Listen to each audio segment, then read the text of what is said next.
Now, this could apply to the USA as well.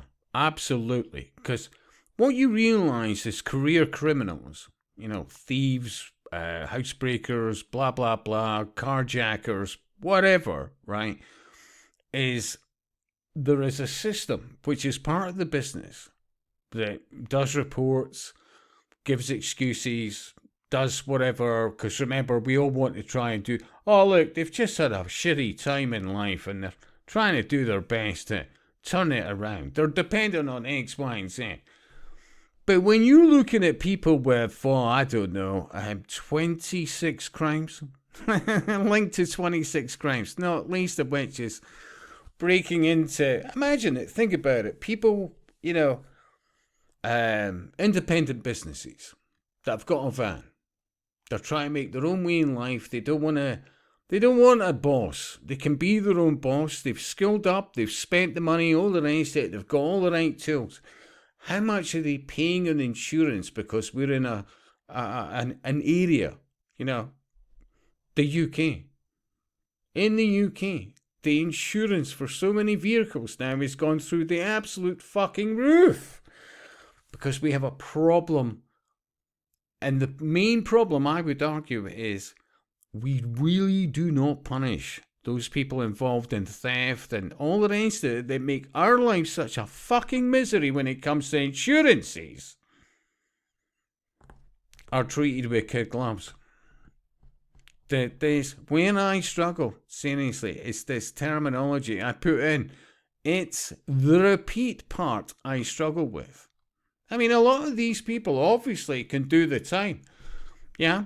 And remember, they're part of a system because, hey, if lawyers didn't have any criminals, they wouldn't be able to, operate. This is never going to get any better, seriously, because we live in a business.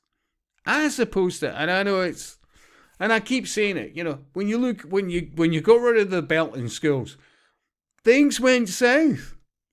Because it was just okay, it hurt. And do you know what it taught you? There's boundaries. That's it. That was it. Yeah. And most people, not all, realised from that, learned from that and thought, there's consequences when I'm really, a bit naughty. Yeah.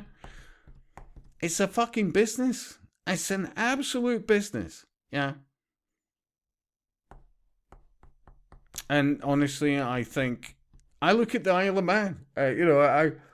I see with great fondness to an individual that I don't always agree with. That would be Slurpy Dave.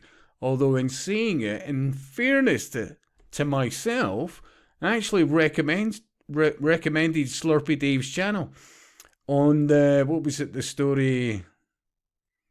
I think it was Tyson Fury. Has apparently got a house in the Isle of Man. And all I'd said was, I have a YouTube buddy called Slurpy Dave who lives on the island. He does a lot to promote the pubs across the island. I could have written that better, but I'm so aware of the AI in this platform, the Daily Mail. Because I would and should have said, who lives on the Isle of Man, and then say across the island. You don't repeat yourself twice. Island and island. Yeah. But one of the things about the Isle of Man that apparently got banned in the last few decades, as far as I'm aware, but people who did naughty things got the birch.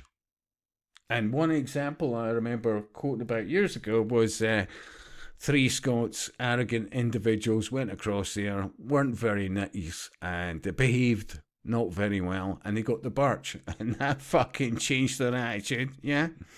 So, yeah, in summary, I just think people should be a wee bit more medieval as regards, without being outrageous, but, hey, it's not just about, can you do 3 meals and sit in a fucking jail cell? Oh, remember, with all these various movies and series, it's this, everybody's going to kill you, blah, blah, blah. That should discourage you enough. But obviously that's not working when they go inside and they keep repeating offending. Yeah, but if they were actually getting some kind of, the birch as an example, look into it, seriously.